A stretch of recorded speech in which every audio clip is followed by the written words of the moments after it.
On the way here, I seem to got smashed into by someone. What? Just ignore me! Hello, mate! It's the road!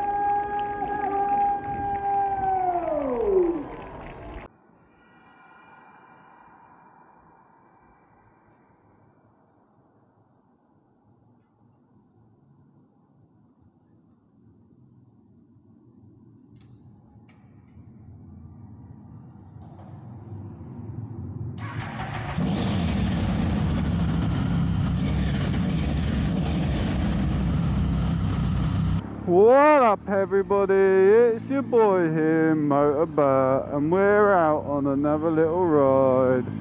And as you can see, we're not in Hastings, we're in Eastbourne. And today is Eastbourne Air Show, so you're not going to get a lot of talking out of me, just filming the planes pretty much. Yeah, I hope everyone's doing fantastic and amazing. On the way here, I seem to got smashed into by someone. Yeah, not funny. My arm hurts and my wrist hurts really bad right now. Yeah, I got rear-ended. I'll show you my bike when we stop, because I'm going to go to my old usual spot. Oh damn, I don't think I can.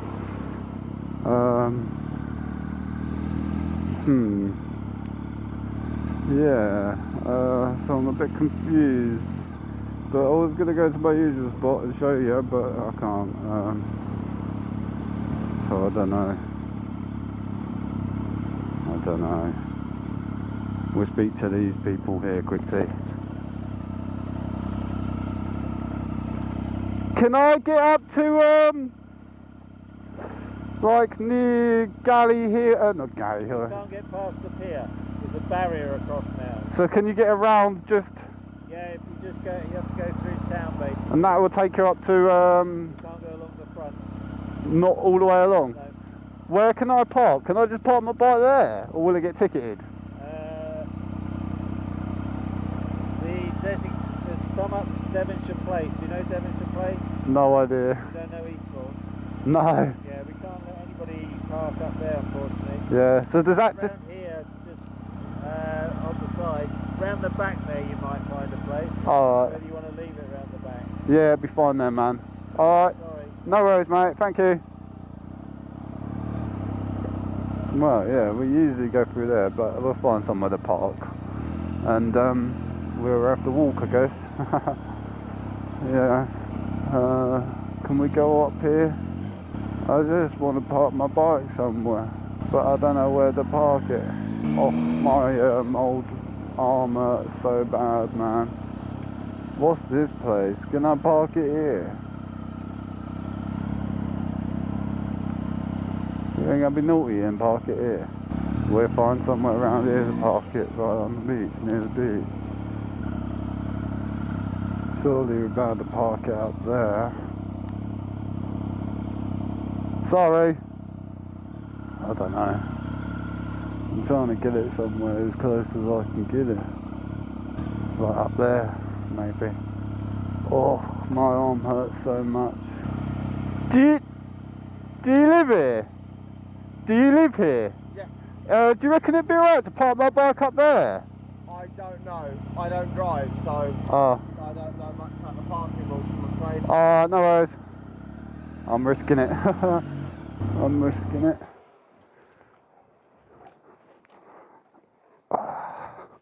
Yeah, I can't show you my bike here though. No, we'll go further along. How do I get out of there?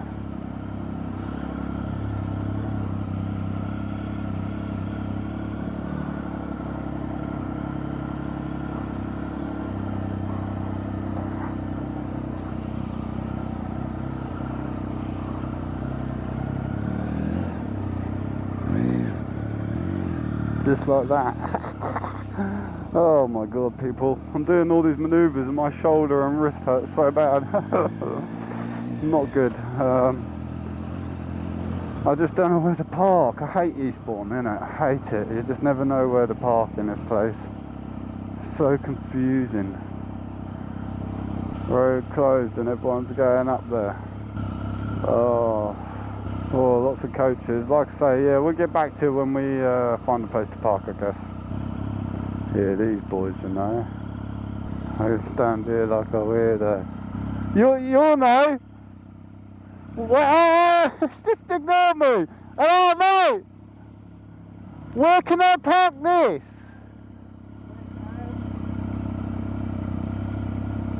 Without. Is it free?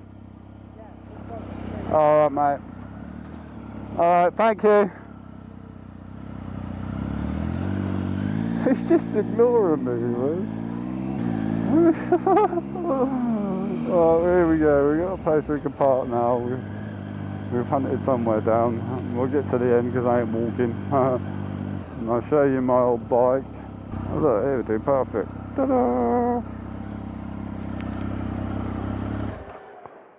Right, yeah, let's mash my indicator. I've bent all this. This is all bent and messed up.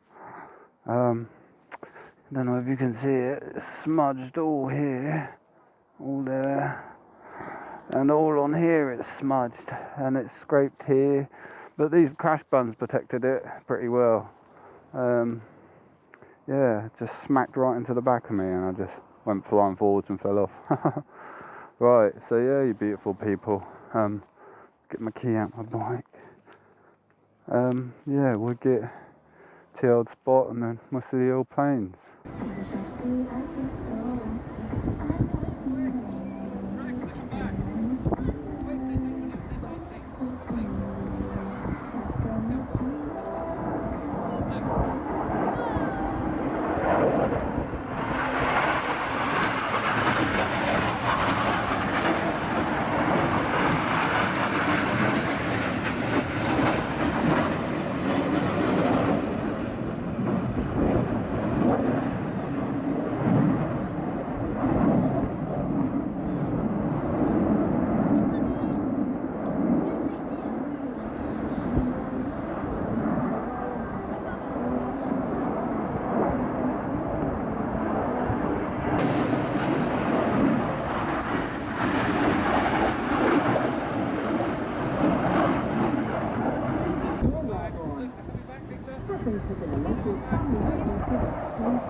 Instead arriving in our world famous Diamond 9 with our red, white and blue trailing out the rear. Red 1 immediately brings them around to the left, and you can see that platform of our world famous Diamond 9. With Red 1 bringing the team around to the left without a climb, that demonstrates to me he started the show flat. And you now see Red 8 and 9 split, with Red 6 moving up with 7 into 9 arrows. In from the left, the smoke comes on. Once again, it's the Red Arrow.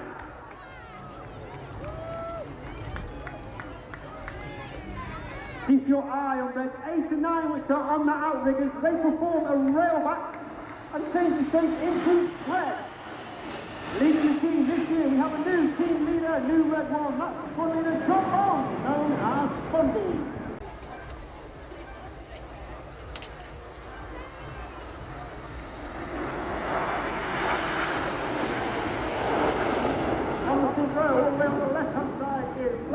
George Hopday, Red 5.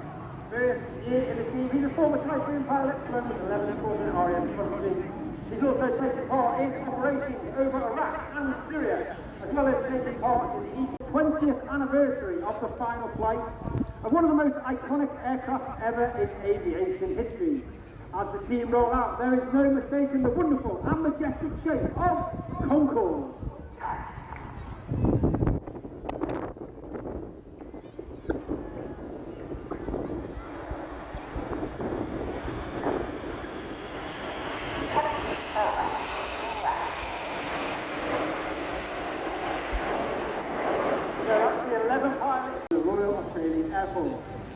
You now see the wings of the Concorde flex forward as Red 8 and 9 move out with 6 and 7 split. Get your cameras ready. It's the colourful Phoenix.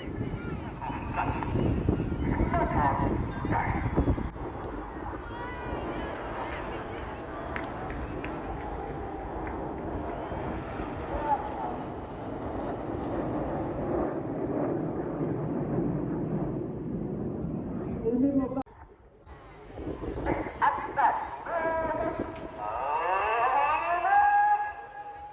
The abort call is made by Red 8 and 9 as Red 8 and 9 roll around the smoke of the rest of the formation. The watch for the crew change. Red 1 brings them down the line.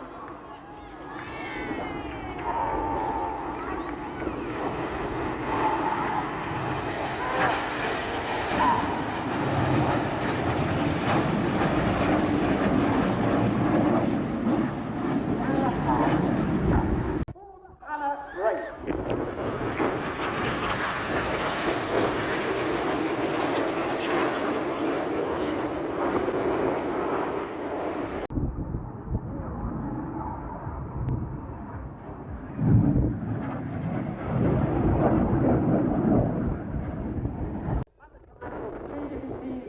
We have the Red Pelicans, the Black Arrows, and the Yellow Jacks. She took the red on the Red Pelicans, she took the arrows on the Black Arrows in your name, and we took the aircraft on the Yellow Jacks. In tribute to our first aircraft. From the right, Enid flying the Gnat.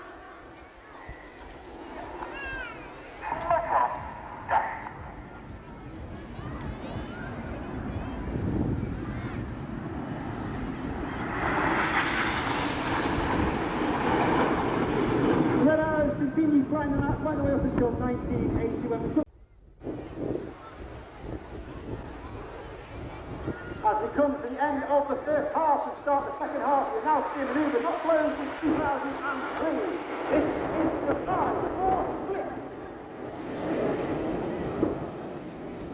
As we start the second half, we now break down into two distinct sections. Off to the right, we have 1 through 5, now known as Enid, named after Enid Blyton's famous 5 from the children's book. And off to the left, 6, 7, 8 and 9, known as Hannah, named after squad leader Ray Hannah, one of the most famous aviation personnel in RAF history. He was the only team leader to lead the team for 4 years. He took the team from a 7 to a 9 and fought on trademark Diamond 9. Hannah from the left, Enid from the right, 4 and 5 for Ross.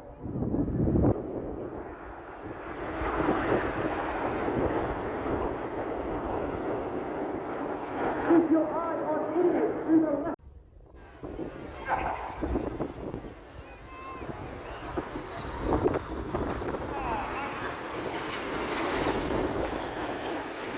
Red 8 and 9 going up and down from the team. Red 9 is Flight Lieutenant Patrick Kershaw, known as Paddy.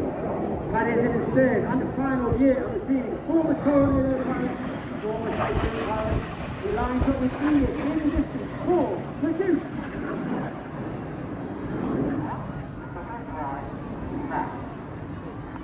As Red 9 climbs, smoking the red, white and the blue, and Red 1 brings Enid off to our left-hand side.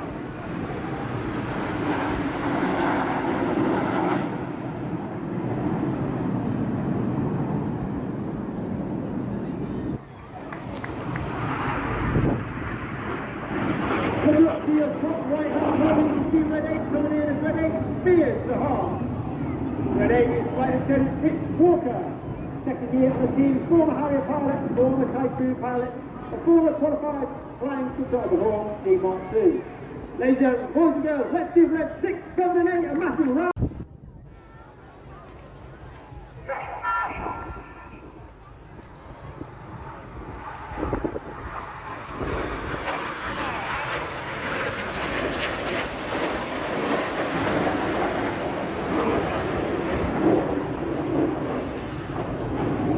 And 8 and 9 in trail. The smoke comes on as Red 8 and 9 roll around the smoke in corkscrew.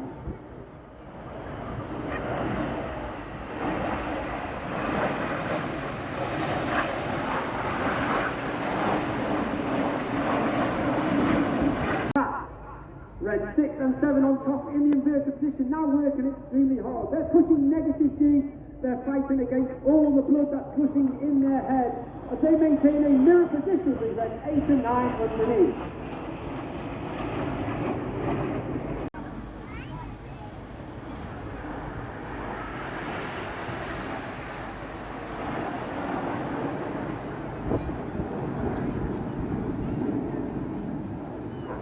In the first part of the manoeuvre called the Serpent.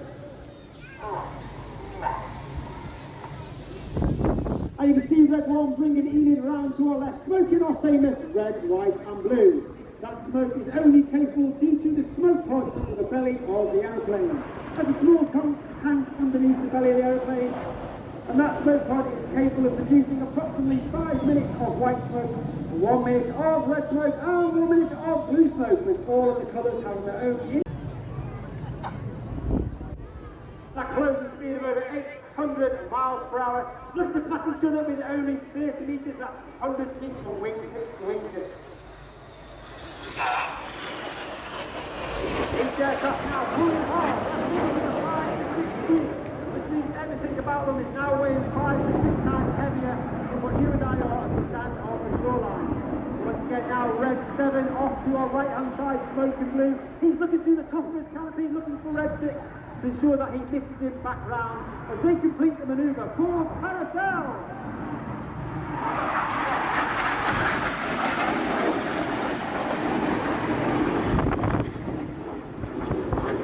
Wonderful 60 in the sky to celebrate 60 years of Royal Air Force aerobatic team displays.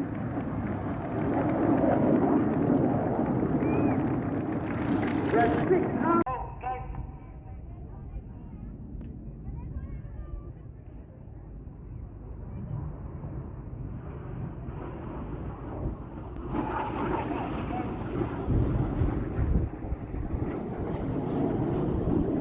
Roll goes 2-2, roll to the outside. Clear goes at 4-5, roll to the outside. In one of the hardest manoeuvres, here on new pilots to master each year. This is the rollback.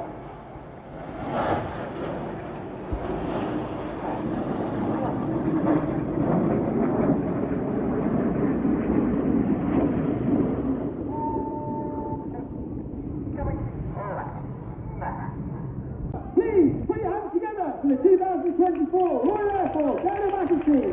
It's the Red Arrow!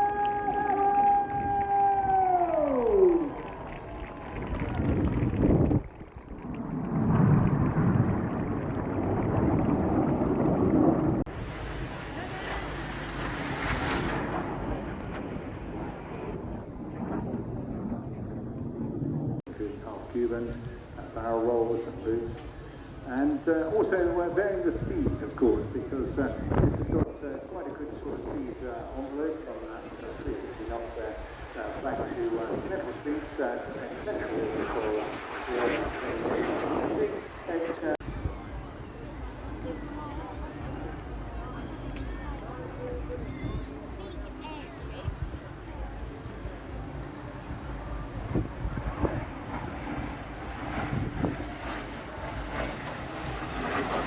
also benefited from the raised partner canopy and of course pressurization, making it much more comfortable.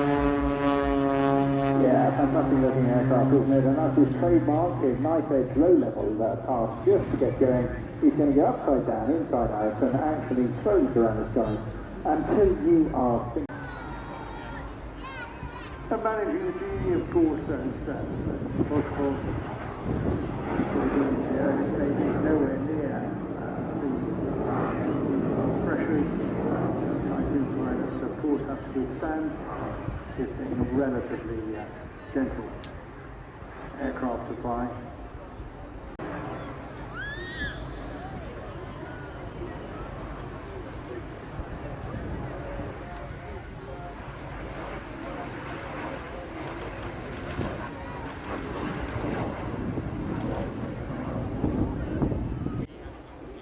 Very graceful manoeuvre here, nothing too outrageous for these aircraft. It's a very strong platform.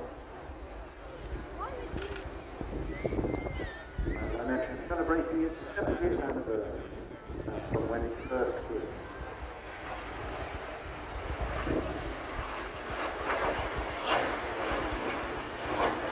always great progression. Back in the day when pilots were trained as they are now to go to various machines, and of course that training system has changed yet again in the last few years. Every service pilots were flying the aircraft starting on the slower Mark 3 before then progressing to the faster Mark 5, which you see here today. Mark 5A, and that's delineated by what you can see there at the end of the tip with the tip tanks. And these were fitted to keep that full hover position, but letting the power of the aircraft, and it's all about energy management. So using also the height and the speed of the aircraft to add to the power that the engine is giving you, to give you the energy to pull up into yet another defined manoeuvre. Really hanging on there, he's going through the full loop machine, but tumbling it on the conveyor, a couple of footballs right at the top of it.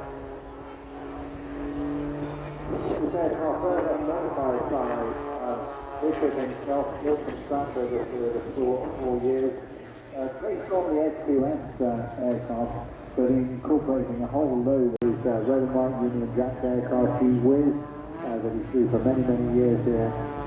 This one now, very much the efforts of his own work and design. He's very committed, very passionate engineer as well as a pilot, and he has really taken this to new heights, literally just letting the aircraft fall through its own smoke, descending down, keeping it under control, trying to get, he's virtually at 0 forward speed there, but can't quite get the hover.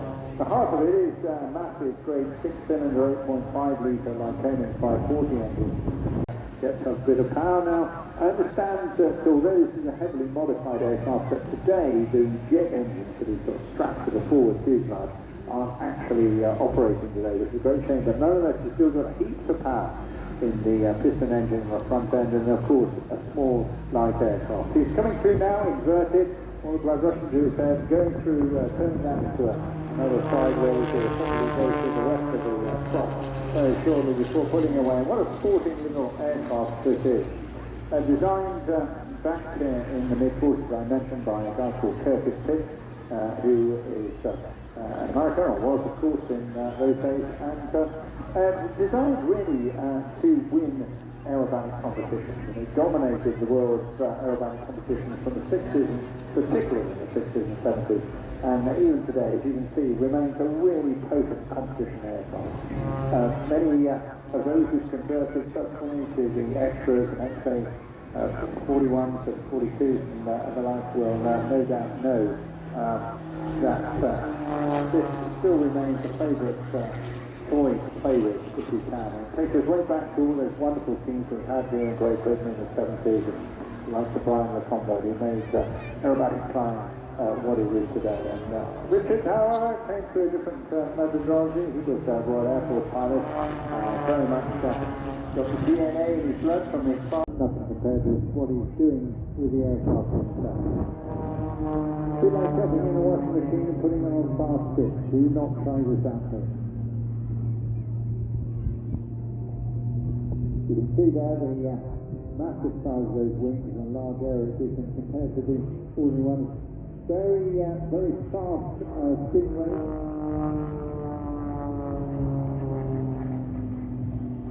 And of course you need to train hard physically for this sort of work as well as technically in the aircraft. This is not something that comes easy. You have to build up resistance to it and what we call a G tolerance, because the variation of G is so sudden. You can go from plus 6 to 7 G to minus 1 or 2, literally. A short strip of land there just to show the exceptional performance of this machine. And now one of the biggest, oh look, I thought he was going to do in his infamous wing waggle there through 180 degrees, but we're not quite ready for that yet. Graceful flying, none of these pilots ever overstressing their machines for a lot of obvious reasons, keeping them going for as many generations as is possible. It's certainly thrilling, very, very exciting indeed. So you can see he's really boosted the capability and added to his own unique style of aerobatics. Not everybody gets the chance to fly completely unlimited, and years of competing help to do that. Every opportunity he takes to avoid flying this way around the circle does. So Bowden's going now inverted, he's pushing to the stick now, and that will increase the amount of negative G. Imagine what you've got at the moment is 1G standing upright, push the weight down on your feet and against your head, and that is really, really hard on the body and on the bone.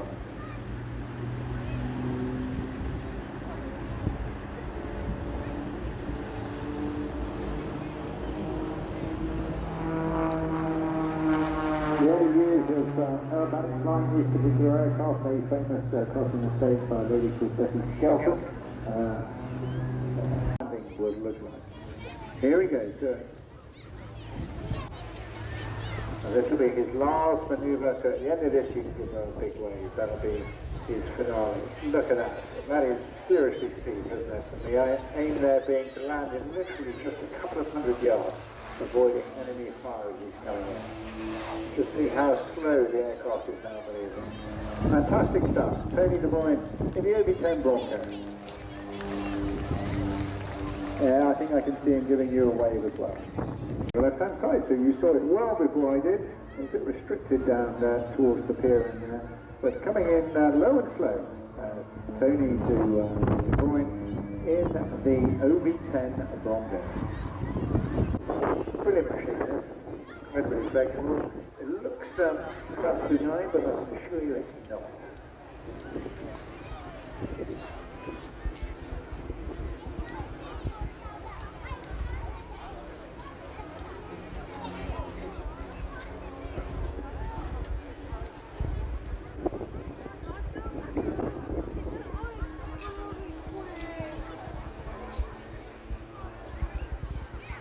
Very famous, very much during the Vietnam War, as I mentioned a little bit earlier, and very potent, very flexible aircraft as well.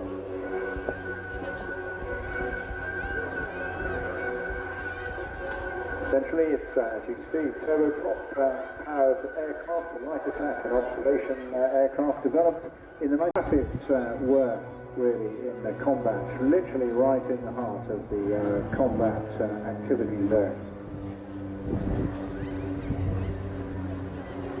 Flying today, Tony De Bruyne is very much the driver.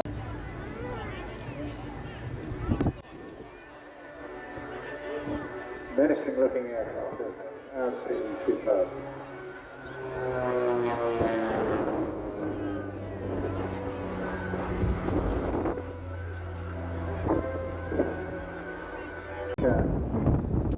Attack those once armaments released, pull up and dive away from wherever the position is. 50 horsepower each to fly. Not quite up to 300 miles an hour, but not far off, with a service ceiling of 30,000 feet. It was actually conceived by a couple of US Marines who built a concept prototype in their garage before getting it into the air in July 1965. Serving in all three US branches from 1965 to 1995, the Air Force, the Navy and the Marines. Originally planned to be an amphibious aircraft, but it actually proved to be much more valuable in a whole range of different other activities. Got a big cargo capability of 2,500 pounds, or 6 paratroopers, or 2 stretchers and a medic, but also designed with a very strong landing gear to enable landings on rough ground, and also very little maintenance required to keep it going as well. Low pass coming in now, giving an idea, but as well as this low speed, also very, very good in ground attack, as you'll see, but ideal for landing in short takeoff rough areas. Able to operate also from aircraft carriers, and can loiter up to 3 hours at speeds of around 350 miles an hour. So really, really flexible aircraft.